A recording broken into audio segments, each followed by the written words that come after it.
John, what are you doing here? My voice quivered, betraying my shock.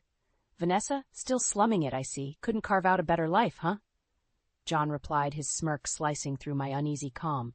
Standing in the middle of the outlet mall's chaotic maze of sales racks and oblivious shoppers, I felt time collapse around me. John Harris, my ex-husband, my mistake, my ghost, stood before me, as handsome and confident as ever. The years hadn't dulled his arrogance. It's been a long time, I said, summoning every ounce of composure I had left. Seeing him here, of all places, threw me off balance. I wasn't prepared for this confrontation, not at all. 15 years, he corrected, eyes narrowing. And I see you've taken a liking to bargain shopping.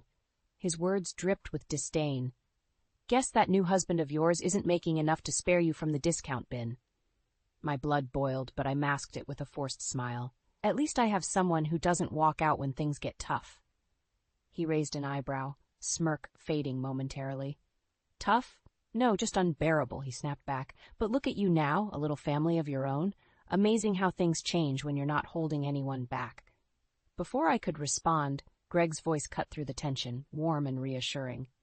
Hey, Van, Ethan wants to know if we can grab ice cream after this. John's demeanor shifted. Gone was the snide tone and superior attitude. He turned, visibly taken aback by the sight of Greg and our children. I could see him recalibrate, eyes flicking to Ethan and Lily, assessing. Everything all right, honey? Greg asked, eyes flicking to John. Oh, it's just an old acquaintance, I said, hoping the lie wasn't too obvious.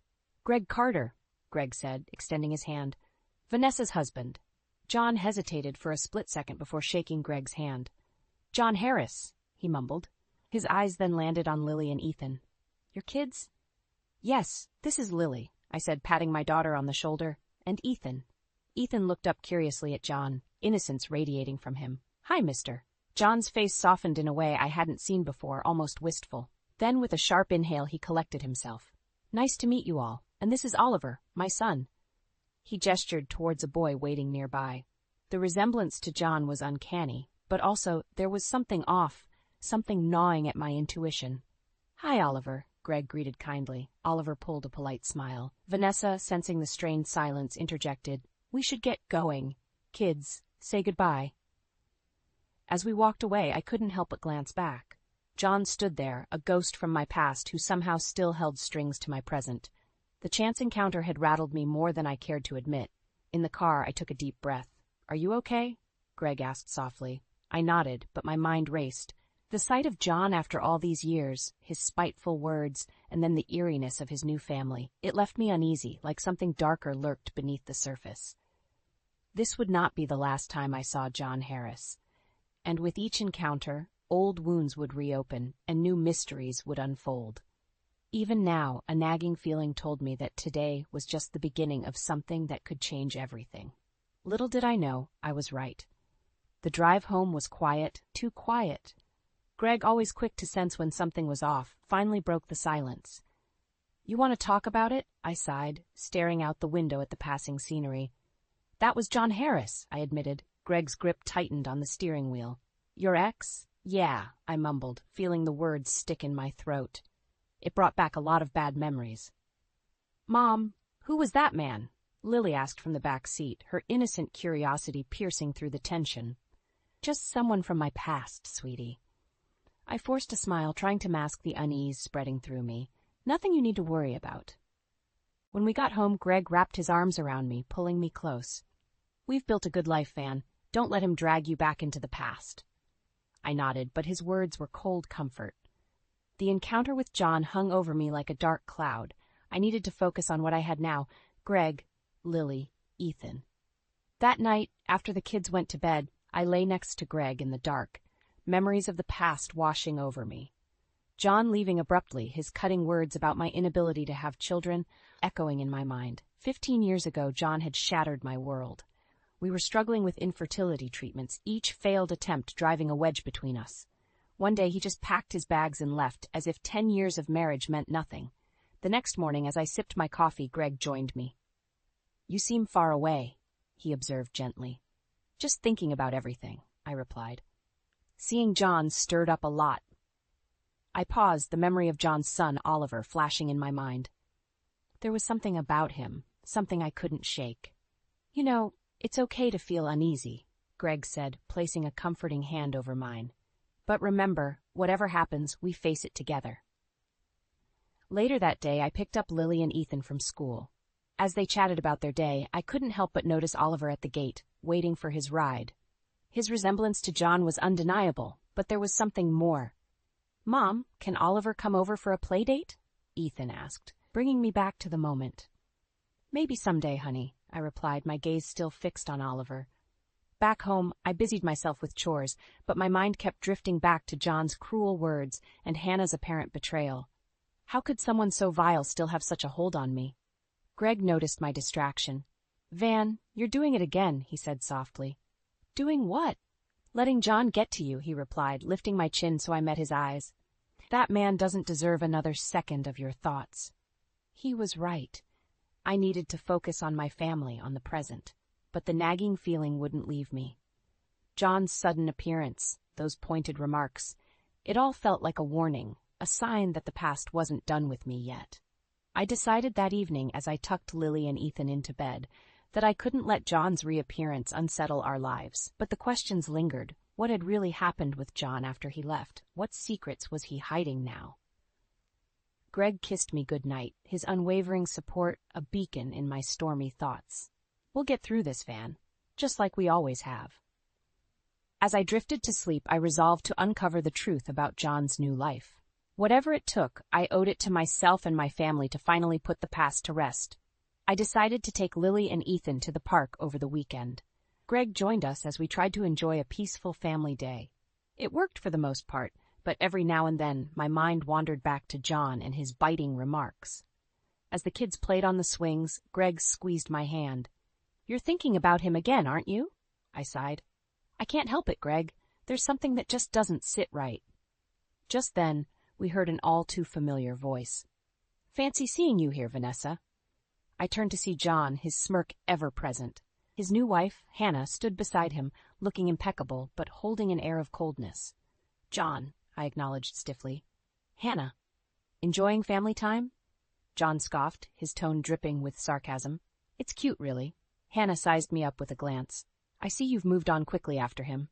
"Yes, I have a wonderful family now," I said firmly, hoping to end the conversation. Oliver, playing nearby, ran over to join Ethan on the swings. Yet I couldn't help but notice Hannah keeping a close watch on him, almost protectively. John's gaze landed on Greg. "You must have a lot of patience to deal with her," he sneered. "Actually, Vanessa is amazing," Greg retorted, his voice calm. "I'm the lucky one here." John barked a laugh. "Amazing, right? Too bad she was barren and old for me." Greg shot up from the bench.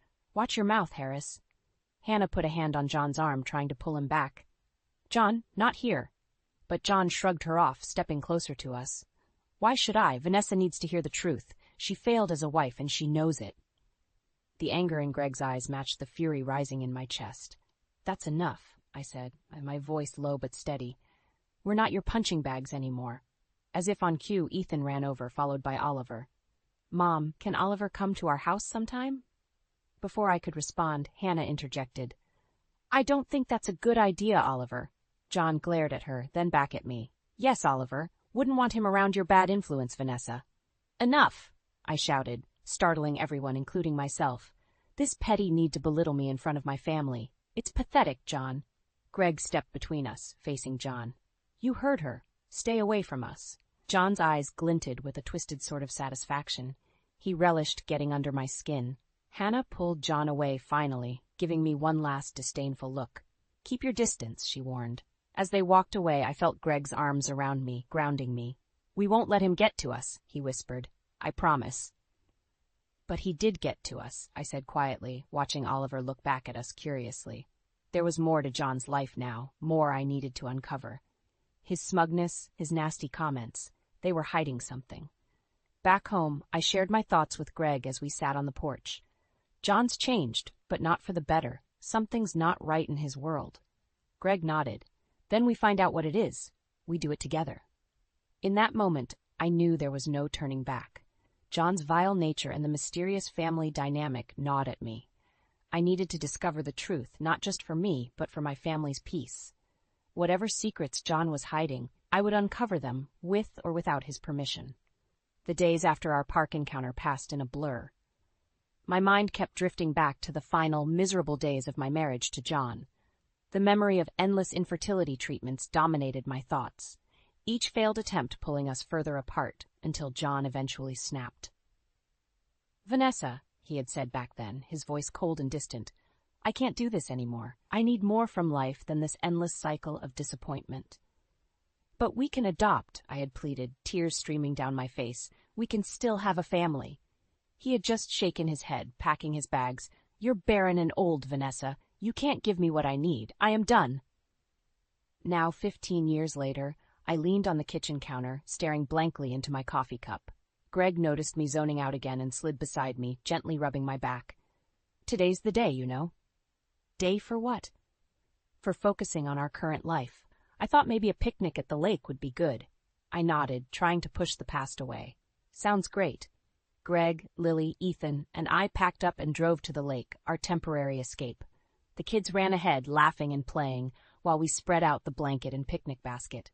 As I watched my children, I felt a sense of peace. Greg sat down beside me, handing me a sandwich. "Remember, we're here now. This is what matters." I smiled, grateful for his support. My thoughts, however, kept creeping back to John's haunting words and Oliver's eerie resemblance to his mother, Hannah. After lunch, while the kids skipped stones along the water, I turned to Greg. "You know, I can't help but think there's something more going on with John." Greg sighed, clearly aware I wasn't going to let this rest. "If it's really bothering you, maybe it's time we dig a little deeper. But do it carefully, Van. The last thing we need is more drama." I nodded, relieved to have his support. "Yeah, carefully." Over the next few weeks, I started piecing things together, reaching out to old contacts discreetly. Conversations with mutual acquaintances revealed John's troubled financial history and erratic behavior. Hannah's pristine social media posts painted a different picture. Her life seemed too perfect, too curated. One afternoon, as I was picking up the kids from school, I saw John's car parked outside. He was talking to Oliver, his expression tense. I caught snippets of their conversation. "I told you to stay away from them," John snapped. "But Dad, Ethan's my friend," Oliver protested, looking confused. "You don't need friends like them," John hissed, eyes darting around as if afraid someone might overhear. "John," I called out, walking towards them. "Is there a problem?" John's face twisted with anger. "Stay out of this, Vanessa. Why do you always have to be so mean?"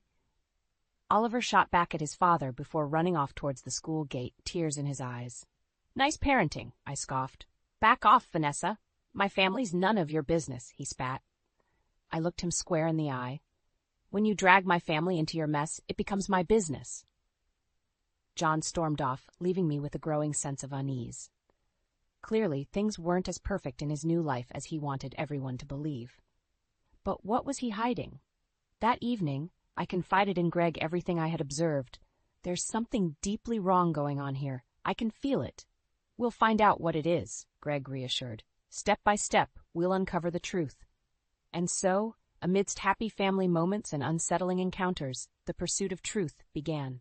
John's scornful comments, Hannah's guarded nature, and the visible strain within their family reinforced my determination. Whatever lies were buried in John's new life, I would dig them up, and he would finally face the consequences.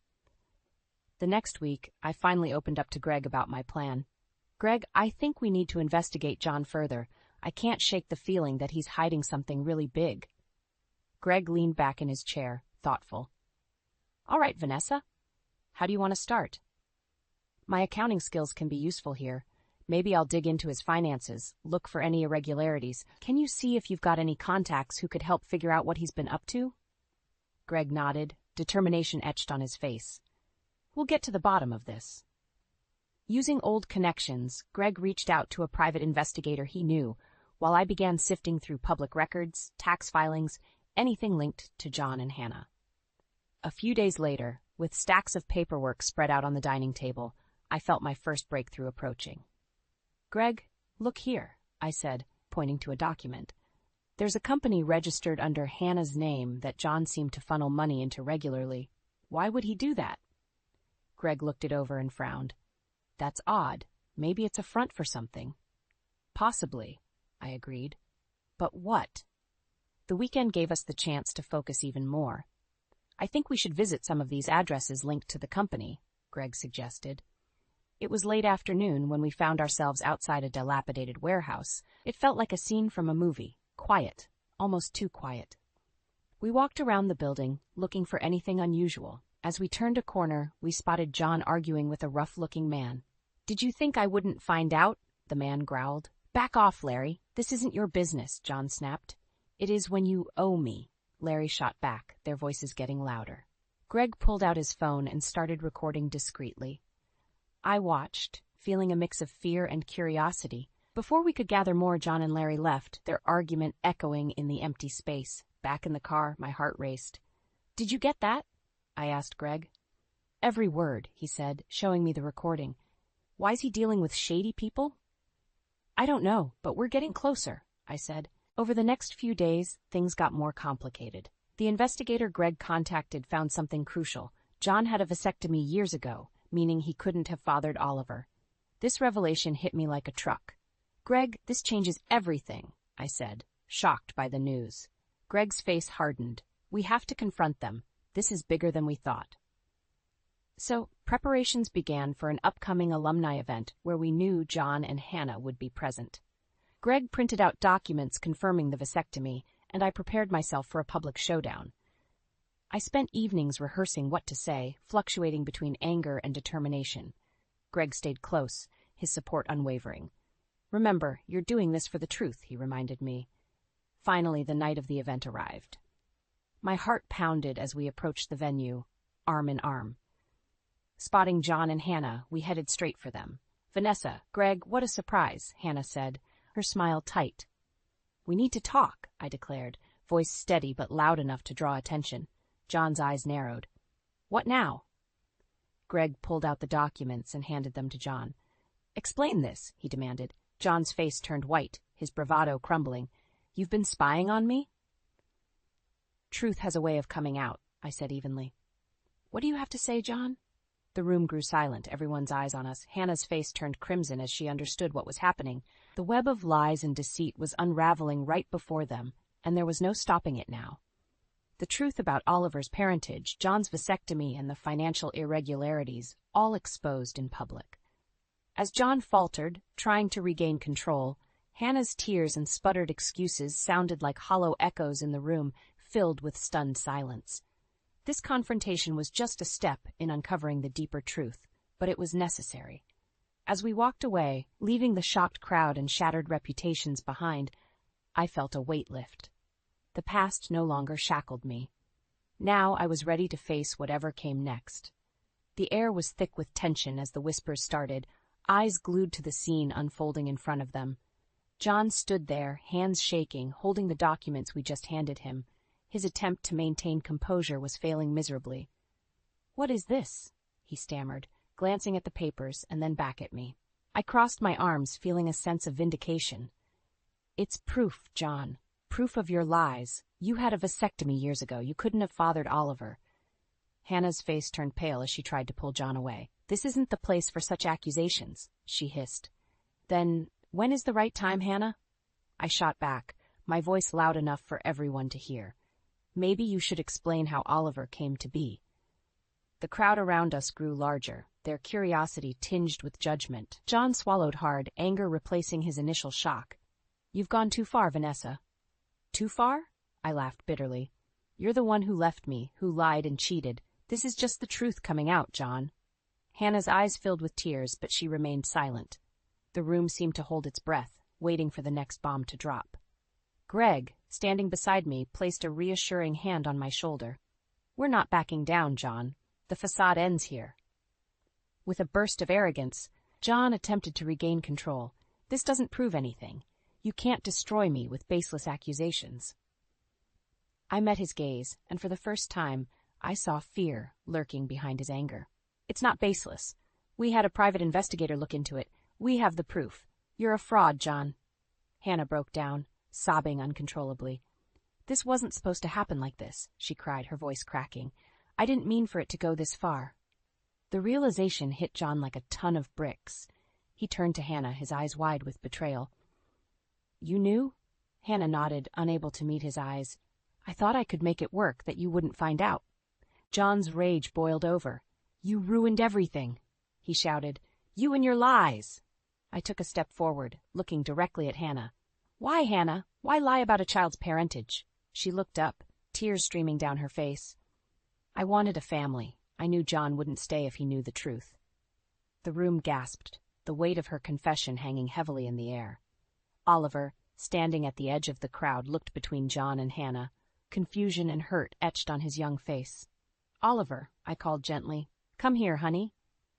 He hesitated, but then walked towards me, his eyes searching mine for answers. "Is this true?" he whispered, his voice trembling. I knelt down, my heart breaking for him. "It is, and I'm so sorry you had to find out this way." John turned to me, his voice low and dangerous. "You've destroyed my family. Are you happy now?" My answer was steady and resolute. "No, John. You destroyed it with your lies. I just revealed the truth." Greg stepped in, pointing to the pile of evidence. "We'll make sure everyone knows the truth, John. You can't hide behind lies anymore." As John and Hannah stood there, broken and exposed, Greg and I turned to leave. The whispers followed us out, the fallout of the confrontation spreading like wildfire. But for the first time in years, I felt a sense of closure. Back in the car, I took a deep breath. "It's over," I said, a mix of relief and sadness washing over me. Greg squeezed my hand. "It's over, and we did the right thing." Looking back at the venue, I knew the road ahead would still have challenges. But for now, the truth had prevailed. And that was enough. We drove home, ready to face whatever came next, together. We had barely stepped into the house when my phone rang. I glanced at the screen. It was Mary, an old friend from college who had been at the alumni event. "Vanessa, what happened tonight?" "Everyone's talking about it," she said, her voice a mix of shock and curiosity. "It's a long story, Mary. Just know that John's finally been exposed for who he really is," I replied, my voice more exhausted than triumphant. "You did the right thing. I always knew there was something off about him," she said before we wrapped up the call. I sank into the couch, feeling the weight of the evening lift slightly. Greg brought over 2 cups of tea and sat down beside me. "It's not over, you know," Greg said gently. "John's not just going to go quietly." "I know," I replied, "but we'll face it together." The next morning, I found messages waiting for me, some supportive, others prying for more details. The town buzzed with gossip, and I prepped myself for the fallout. Greg took the kids out for breakfast while I tackled emails and phone calls. Just as I was wrapping up, there was a loud knock on the door. I opened it to see John, looking disheveled but still defiant. "We need to talk," he growled. "Fine," I responded, letting him in. "But I'm not going to be bullied in my own home, John." He paced the living room, his agitation palpable. "You couldn't leave it alone, could you? You had to dig up crap to ruin me." "You ruined yourself, John," I said, standing firm. "I just made sure the truth came out." "You've taken everything from me. My career, my reputation, my family," he shouted, his face turning red. "Your lies are what took those things," I replied, my voice calm but strong. "You did this to yourself." His eyes narrowed as he leaned closer. "You think this is over? I'll make sure you regret this." "Leave," I said coldly. "Now." He glared at me but turned to leave, slamming the door behind him. Greg and the kids returned shortly after. I didn't want to alarm them, so I kept the conversation light while Greg read the tension in my face. Later, when the kids were in their rooms, I filled him in on John's visit. "We need to be careful," Greg said, his concern evident. "John's desperate, and desperate people do desperate things." Days passed with John's threatening words lingering in my mind. Then, one evening, I noticed a car tailing me on my way home from work. My heart raced, but I tried to stay calm, taking different routes until I lost them. At home, I shared my concerns with Greg. "Someone was following me today. I'm sure of it." Greg frowned. "We'll need to be more cautious. I'll call the investigator and see if he can help." True to his word, Greg arranged extra security measures while I coordinated with the investigator. Evidence and paternity tests were filed, safeguarding our position. A week later, the investigators' findings revealed more of John's dealings, financial fraud, illicit business ties, and much more. We compiled the evidence, preparing for the storm that was sure to follow. With legal protection in place, Greg and I met with an attorney to discuss the next steps. "Given the evidence, we can press charges against John," the attorney explained. But this could get messy, especially with the public exposure. We're prepared for that, I said firmly. He needs to face the consequences. Back at home, I prepared dinner while Greg helped the kids with their homework. It was a brief moment of normalcy, a reminder of what I was fighting to protect. My phone buzzed again. This time it was an email from the attorney, detailing the initial steps for the case. I shared the news with Greg, who looked both concerned and relieved. We're in for a long fight, he said, wrapping an arm around me, but we'll make it through, together.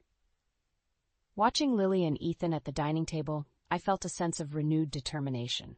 John's downfall wasn't just about revenge. It was about protecting my family and ensuring they knew integrity and truth had a place in our lives. And so, with the calm before the legal storm, we steeled ourselves for the battle ahead, unified and unyielding in our pursuit of justice.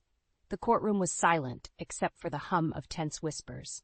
John sat across from us, his face a mask of defiance, while Hannah fidgeted beside him, her eyes red from crying. Greg squeezed my hand, a silent reminder that we were in this together. The judge called the session to order, and our attorney rose to present the case. Your Honor, we have compelling evidence showing financial fraud, manipulative behavior, and the falsification of paternity. As the evidence was laid out, document by document, John's composure faltered. His attorney tried to object, but the judge allowed the presentation to continue. The room held its breath as the details of John's deceit unraveled. Hannah broke down during her testimony. I didn't know what else to do. John demanded perfection, and I was terrified he'd leave if I told the truth about Oliver. John shot her a look of pure venom. You're pathetic, he spat. The judge banged his gavel. Order in the court. After hours of testimonies, the judge adjourned the session, announcing a ruling the next day. The tension was palpable as we left the courtroom. Outside, Greg pulled me into a supportive hug. We've done everything we can, Van, he whispered. I know, now we wait. That night, sleep was a distant friend. I lay in bed, staring at the ceiling, replaying the day's events. Greg's steady breathing beside me was a small comfort. Tomorrow would bring closure, one way or another. Morning came quickly. As we drove to the courthouse, my heart pounded with anticipation. Back in the courtroom, the judge entered, looking stern. After careful deliberation, the court finds the defendant, John Harris, guilty on multiple counts of fraud and deceit. Custodial rights over Oliver are hereby contested, pending further investigation. John's face crumpled, his arrogance replaced by panic. He stood up, pointing at me. This is your fault, Vanessa. You and your vendetta. I stood my ground. No, John. This is the consequence of your actions. You did this to yourself. As the court officers escorted John and Hannah out, a sense of immense relief washed over me. We had won. The truth had prevailed. Outside, the sun shone brightly. Greg hugged me tightly, and the kids ran up, their innocent faces asking if everything was finally over. Yes, it's over, I said, smiling through tears. We're free. In the days that followed, the legal battles continued over Oliver's custody. John's reputation was shattered, leaving him scrambling to pick up the pieces of his once dominant life. Greg and I focused on our family, making sure Lily and Ethan felt safe and loved.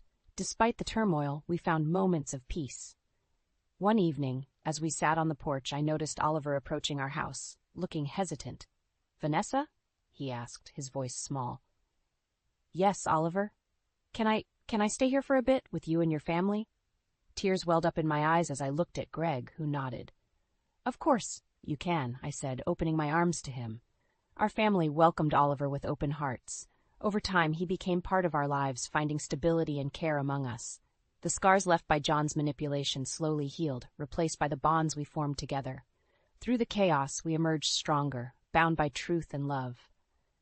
As we watched the kids play in the yard, Greg held me close, whispering, We did it. Yes, I whispered back, feeling a deep sense of satisfaction and hope. We did. With John's downfall behind us and our family closer than ever, we faced the future, knowing that we had overcome the shadows of the past. Our story was one of resilience, proof that no matter how dark the times, light could always break through. And so we moved forward, hand in hand, ready for whatever came next. What a joke! Derek's mocking voice echoed through the hallway, shattering my world into pieces. You really think that raggedy, upcycled garbage is going to sell? Wake up, sis. Raylan's living in a fantasy land. I froze, my heart pounding in my ears as I listened to my husband's scathing words, each one driving a fresh dagger into my soul. This wasn't some stranger criticizing my life's work. This was the man I'd loved and trusted, the father of my child. Harper's giggle cut through the stillness like a knife. Mom's so delusional. She honestly believes people will pay top dollar for old rags sewn together. Tears stung my eyes as the weight of their betrayal crashed down upon me. How could they be so cruel, so dismissive of the passion that fueled every stitch, every design born from repurposed materials? My dream wasn't just some whimsical flight of fancy. It was a commitment to sustainability, to breathing new life into the discarded. As their laughter subsided, I slipped away, my mind racing with a torrent of emotions: hurt, anger, determination. For too long, I'd turned a blind eye to Derek's subtle jabs and Harper's growing resentment. But this was a line crossed, a violation of trust that could never be undone. Later that night, as Derek snored beside me, oblivious to the storm brewing within, I made a decision. No more playing the victim. No more allowing them to trample my dreams underfoot. If they wanted to see me as a joke, I'd give them a punchline they'd never forget. The next morning, I called my best friend, Elise, a former lawyer with a razor-sharp mind. She was the only person I could trust with the truth, and the only one who could help me fight back. "Elise, I need your help," I whispered, glancing over my shoulder to ensure Derek hadn't overheard. "Things with Derek, they're not what they seem." Her voice was a lifeline, a beacon of clarity in the chaos. "Tell me everything." And so I did, laying bare the years of emotional neglect, the financial misdeeds I'd uncovered, and the gut-wrenching betrayal that had shattered my world. With each word, I felt a weight lifting, replaced by a steely resolve to take back control of my life and my business. "We'll make him pay," Elise vowed, her tone leaving no room for doubt. "Every penny he stole, every insult he hurled, he'll answer for it all. Starting today, we document everything." As I hung up the phone, a newfound sense of purpose coursed through my veins. The road ahead would be long and arduous, but I was done being the punchline.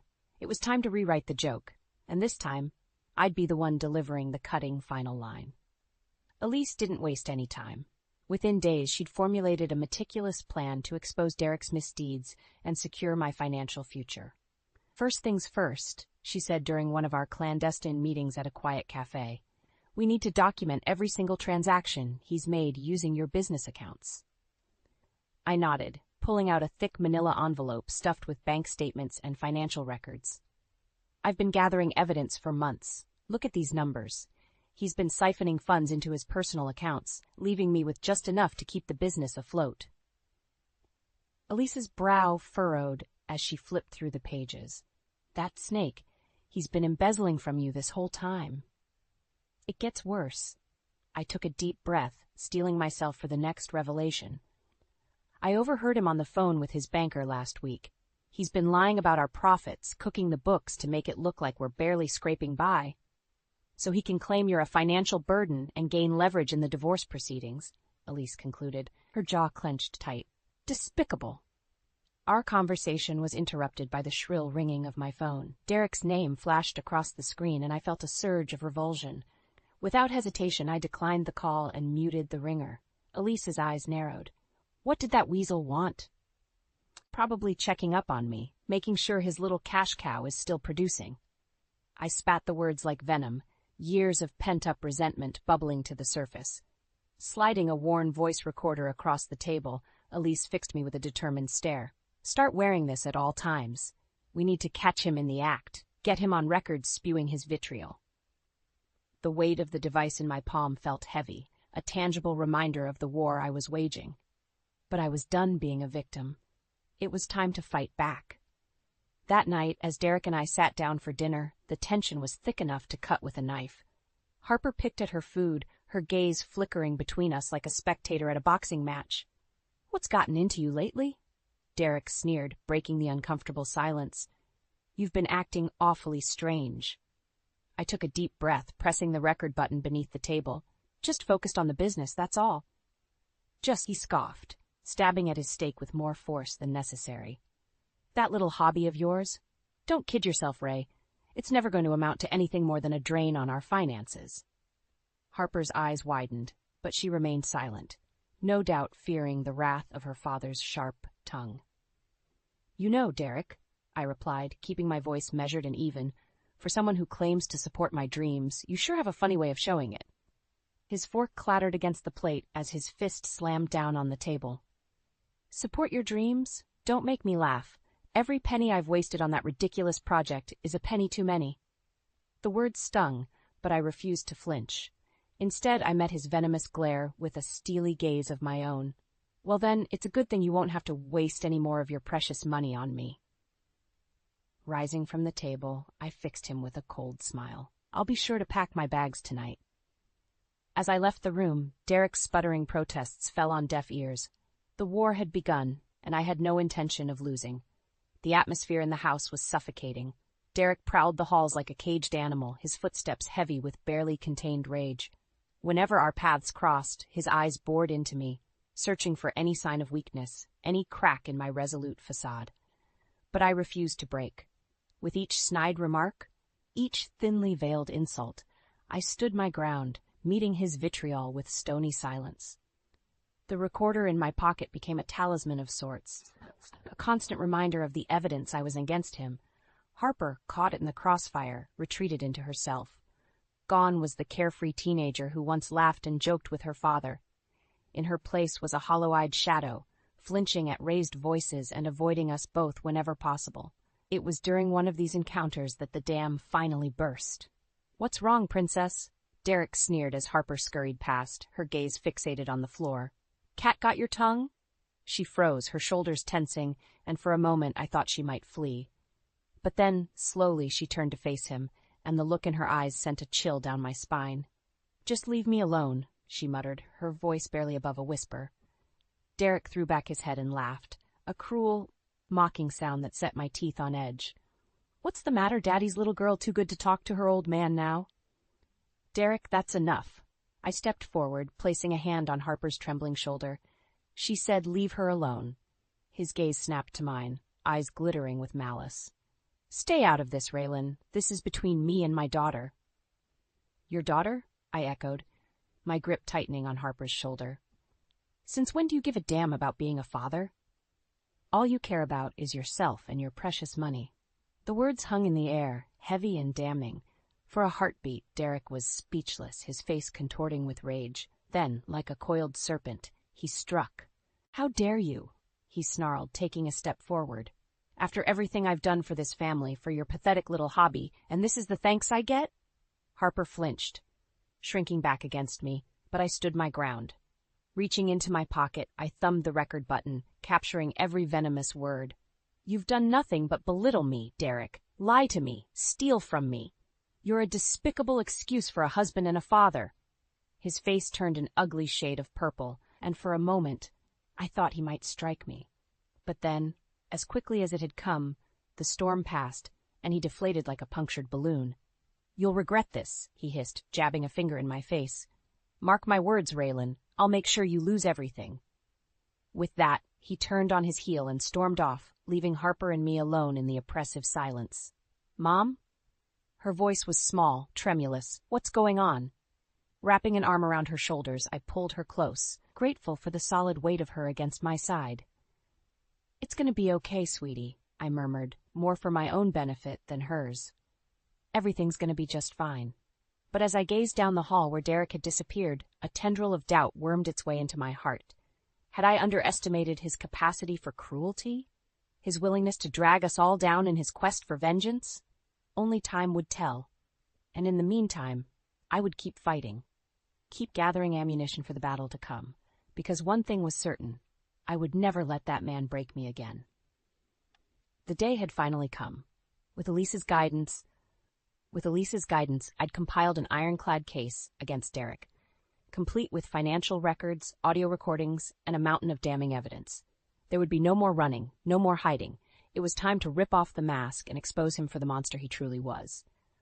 "Are you sure about this?" Elise's voice was gentle but laced with steel as we went over the plan one final time. "Once you confront him, there's no going back." I took a deep, steadying breath, my fingers tightening around the thick manila envelope containing the fruits of our labor. "I'm sure," He needs to answer for what he's done. A soft knock at the door shattered the tense silence. Mom? Elise? It's me, Harper. My heart clenched at the weariness in her voice, a painful reminder of the toll this war had taken on her young spirit.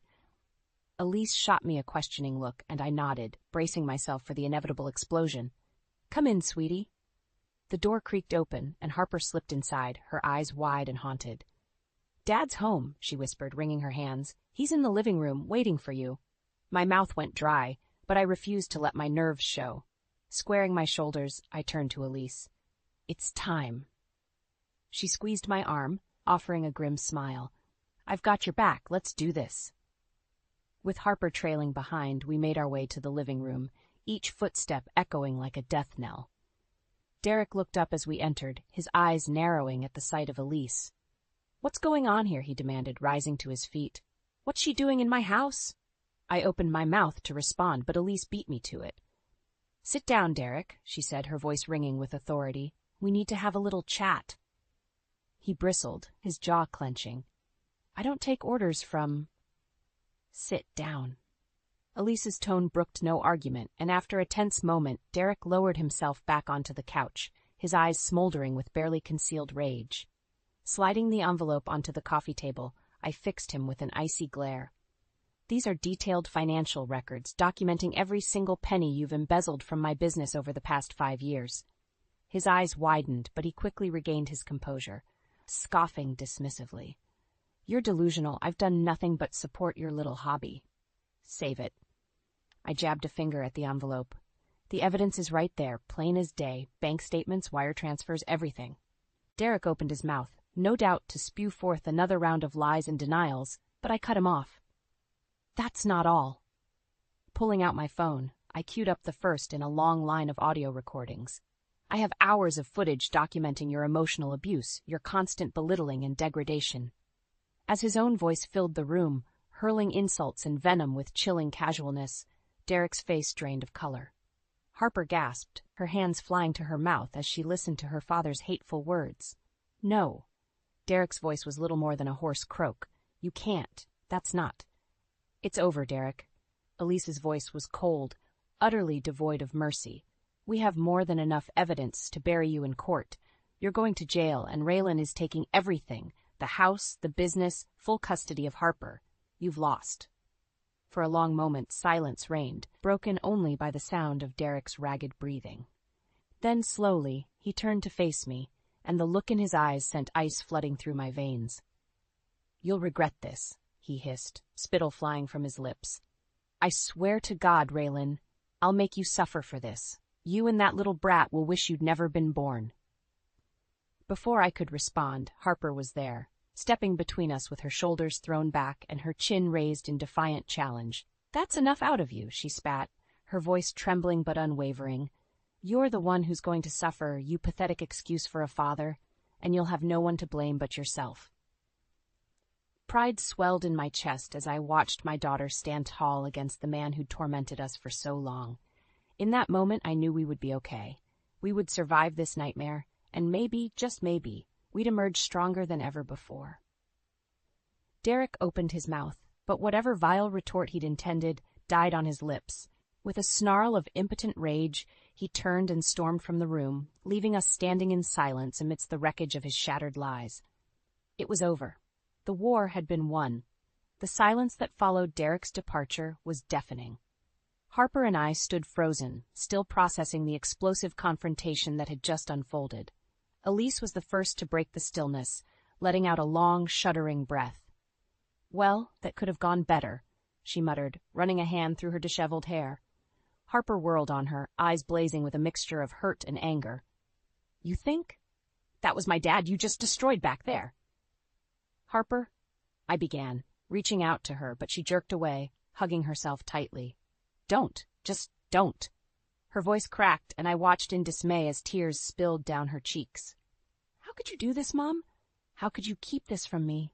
The accusation in her tone was like a physical blow, stealing the breath from my lungs. Sweetie, I was just trying to protect you. Protect me? She let out a harsh, bitter laugh. From what? The truth? The fact that my own father is a lying, cheating scumbag? Each word lanced through me, raw and agonizing. Elise stepped forward, her expression softening. Harper, your mom did what she had to do to keep you both safe. Derek is a dangerous man, and I don't want to hear it. Harper exploded, whirling on Elise with clenched fists. You have no idea what you've done, what this is going to do to our family. The anguish in her voice cut me to the core. I wanted nothing more than to take her in my arms, to shield her from the pain and betrayal that had torn our lives asunder. But I knew, deep down, that this was a wound that could not be salved with empty platitudes or motherly affection. This was a hurt that ran bone deep, a festering wound that had been ripped open and left to bleed. Harper, please. I tried again, fighting to keep my voice steady. I never wanted to lie to you, but Derek, he was out of control. He was stealing from me, sabotaging my business, and I was afraid if I told you the truth, he might. Might what? She spat, rounding on me with fresh venom. Hurt us? Abandon us? Well, congratulations, Mom, because now he's going to do both of those things, and so much worse. Her words hit their mark, and I flinched as if struck, because deep down I knew she was right. In my quest for justice, for vengeance against the man who had betrayed and belittled me, I had set in motion a chain of events that would undoubtedly tear our family apart. Derek's fury knew no bounds, and now that he had been backed into a corner, exposed as the monster he truly was, there was no telling how far he might go to make us pay. A small, traitorous voice whispered that perhaps it would have been better to simply cut my losses, to walk away and start anew. But I knew, in my heart of hearts, that such a path would have led only to more pain, more suffering at his hands. No, I had done the right thing, the only thing I could do to protect Harper and myself from his toxic influence. But that knowledge did little to dull the ache of my daughter's resentment, the guilt that gnawed at my soul for the turmoil I had thrust upon her. I'm sorry, I whispered, the words feeling hopelessly inadequate. I'm so sorry. For a long moment Harper simply stared at me, her expression unreadable. Then, without another word, she turned and fled the room, leaving me standing amidst the wreckage of our fractured family. Elise's hand found my shoulder, squeezing gently. Give her time, she'll come around. But as I listened to the distant echo of Harper's footsteps, rapidly retreating, I couldn't help but wonder if the damage I had wrought was too deep, too catastrophic to ever be undone. The divorce proceedings were brutal, a no-holds-barred battle fueled by years of pent-up resentment and betrayal. Derek, his back against the wall, fought like a cornered animal, lashing out with every underhanded tactic in the book. She's an unfit mother, he snarled during one particularly heated hearing, his eyes boring into me with undisguised hatred. Manipulative, vindictive. Is that really the kind of influence you want around an impressionable young girl? I bit back the urge to retaliate, forcing myself to remain composed as Elise rose to my defense. Your Honor, these baseless accusations are nothing more than a desperate attempt to distract from the real issue at hand, Mr. Collins' repeated embezzlement and financial malfeasance. Derek's face purpled, but before he could unleash another volley of vitriol, the judge intervened. That's enough, Mr. Collins. I've seen the evidence, and it paints a very clear picture of your actions. Unless you have something of substance to add, I suggest you remain silent. Seething, Derek slumped back in his chair, glowering at me from beneath hooded brows. The message in his eyes was clear. This was far from over. With each passing day, the divisions within our shattered family grew deeper and more pronounced. Harper, caught in the crossfire, retreated further into herself, alternating between bouts of stony silence and explosive outbursts directed at both Derek and me. I hate you both, she raged one night, hurling a glass against the wall with enough force to shatter it into 1,000 pieces. You've ruined everything. I flinched as shards exploded around me, piercing my skin with 1,000 tiny lacerations. But the physical pain paled in comparison to the agony of watching my little girl unravel before my eyes. Derek, of course, seized the opportunity to drive the wedge deeper, pulling Harper aside and no doubt filling her head with his twisted version of events. Don't listen to a word that lying bitch says, I overheard him hiss, his voice dripping with venom. She's poison, Harper, and she'll only drag you down with her. Part of me wanted to intervene, to shield my daughter from his toxic influence, but a larger, wiser part knew that such actions would only breed more resentment, more ammunition for Derek's manipulative games. So I kept my distance, focusing my energy on the legal battle that would decide the course of our future. With Elise's guidance, I pored over financial statements and witness testimonies, building an impenetrable case against the man who had once sworn to love and cherish me. The realization that our marriage had devolved into this bitter adversarial farce left a hollow ache in my chest. But I knew there was no going back, no chance of salvaging what had been lost. Derek had made his choices, and now he would have to face the consequences.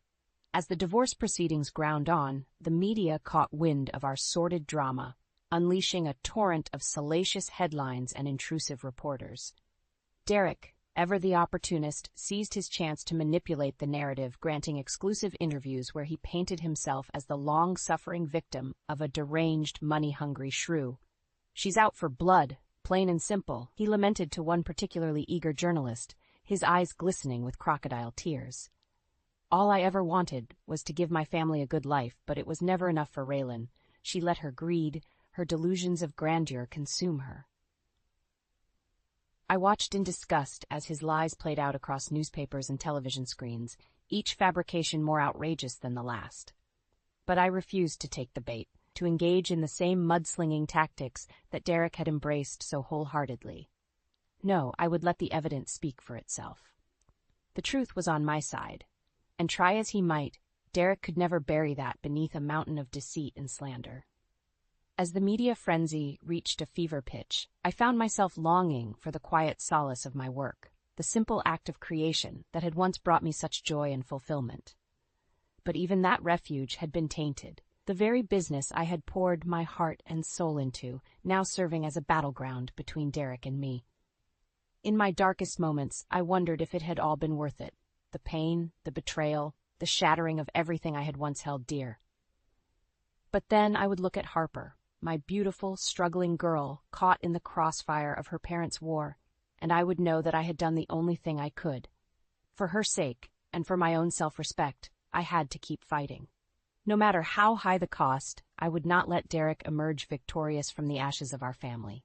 Not this time. The day of the final court hearing dawned cold and gray, the somber weather mirroring the weight that had settled over my shoulders. As Elise and I made our way through the courthouse doors, a phalanx of reporters descended upon us, cameras flashing and microphones thrust into our faces.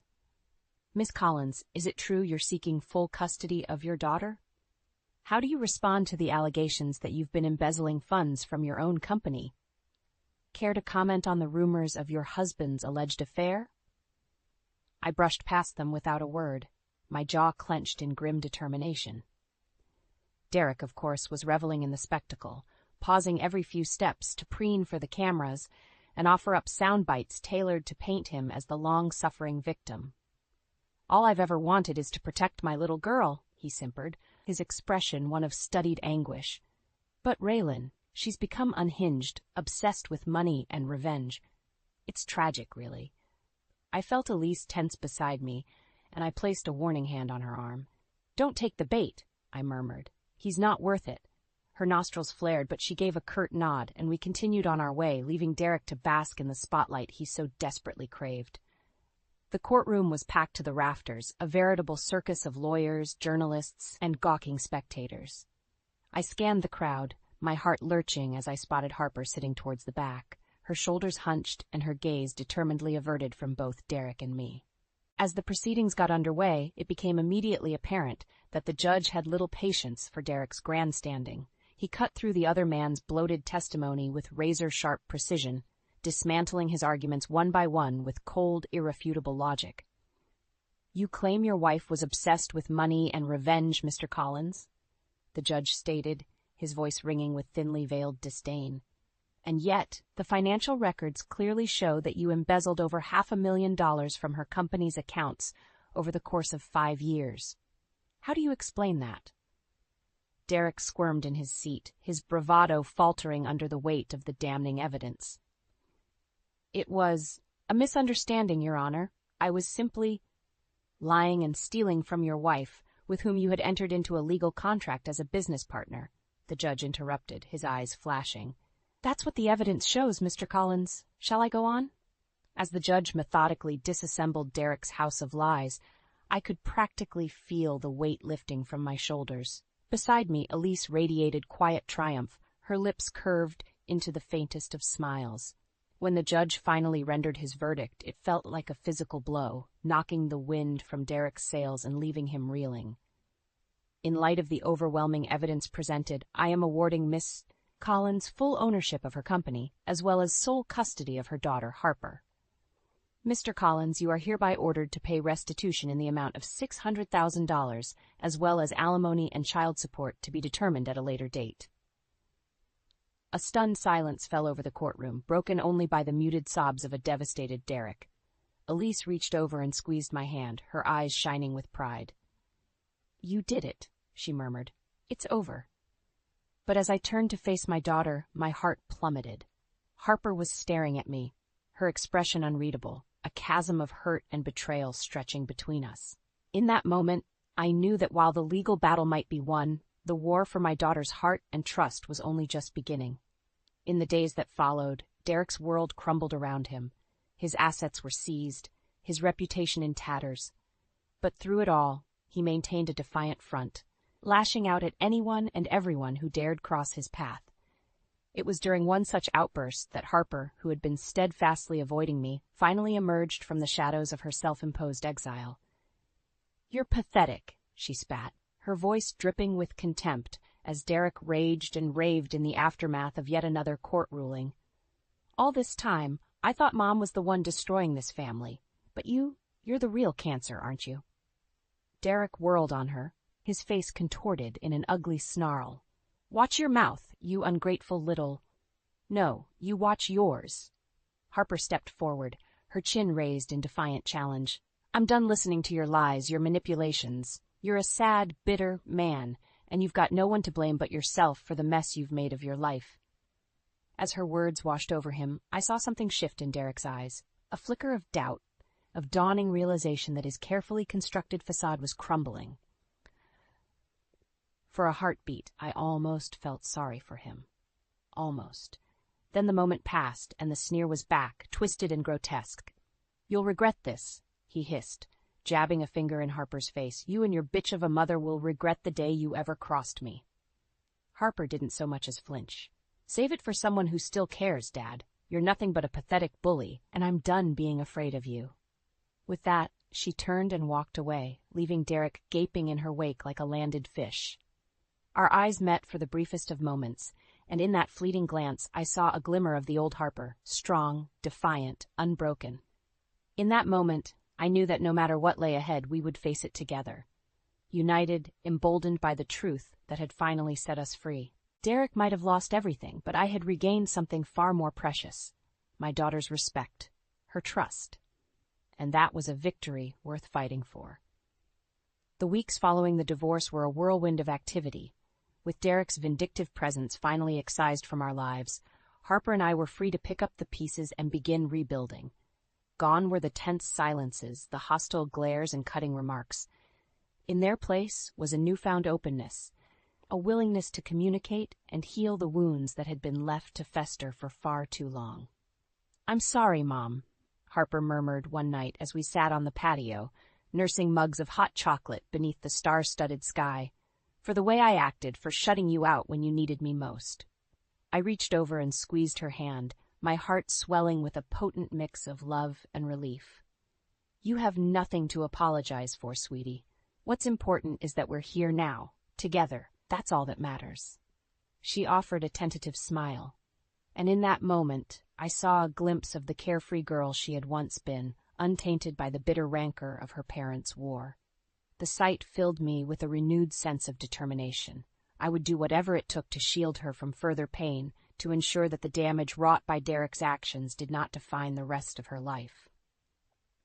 With that goal in mind, I threw myself into resurrecting my fashion line, channeling all the fire and passion that had once fueled my every design. Harper, to my immense pride, joined me wholeheartedly, her artistic flair and keen eye breathing fresh life into my creations. "You know, this whole sustainability thing is actually kind of cool," she remarked one afternoon as we pored over a pile of discarded fabric swatches. "Who knew old rags could look so chic?" I laughed, reveling in the sound of her teasing lilt. I tried to tell you, didn't I? But you were too busy mocking your poor, delusional mother. She pulled a face, her cheeks flushing with embarrassment. Yeah, well, I was young and stupid. Not to mention, brainwashed by a certain lying snake of a father. The barb stung, but I knew there was no venom behind it. Only the stark truth that we were both still coming to terms with. Reaching out, I cupped her cheek, marveling at the way she leaned into my touch rather than recoiling. The important thing is, we're here now, together, and nothing is ever going to tear us apart again. The words felt like a vow, a solemn promise to the both of us. Harper's eyes glistened with unshed tears, but she blinked them away, offering me a watery smile. You're right. It's you and me against the world, Mom. Always and forever. As our new line began to take shape, the media caught wind of our triumphant reemergence, fueling a flurry of interest and speculation. Interview requests poured in, each more eager than the last to get the inside scoop on our phoenix-like rise from the ashes of scandal and betrayal. I dismissed them all with a polite but firm refusal. This story, our story, was not fodder for the gossip rags or salacious tell-alls. It was ours, a hard-won victory forged in the fires of pain and heartbreak. The only validation I needed was the look of pride in Harper's eyes as we put the finishing touches on our debut collection. Gone were the dark circles and haunted gaze. In their place was a radiant, effervescent joy that warmed me to my very core.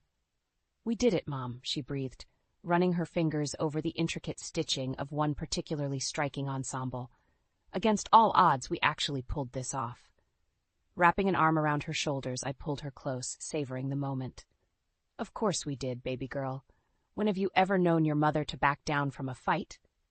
She laughed, the sound ringing like music through the bustling studio. Fair point. Though to be honest, I think it was my stubborn determination that really saved the day.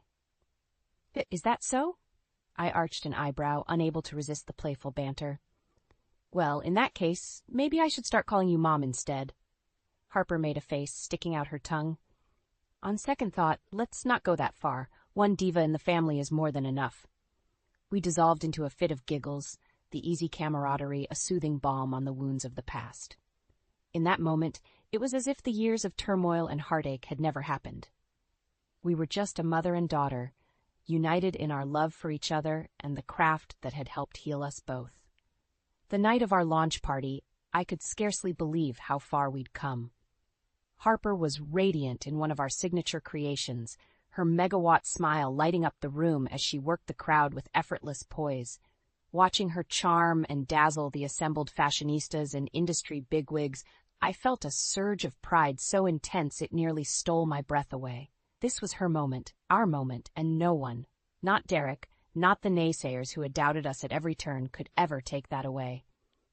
As the night drew to a close and the last of the well-wishers trickled out, Harper made her way over to me, her eyes sparkling with unbridled joy. Well, she murmured, looping her arm through mine, what did you think? Was it everything you dreamed it would be? Pulling her close, I pressed a kiss to her temple, my heart so full I thought it might burst. It was more than I ever could have imagined, I whispered fiercely, and it's only the beginning, baby girl, for both of us. As we stood there, silhouetted against the twinkling lights of our newfound success, I knew that no matter what challenges the future held, we would face them head-on, side by side, unbroken, unstoppable, invincible. A mother and daughter, forged in the fires of adversity and tempered by the indomitable strength of our bond. Our story was far from over. It had only just begun.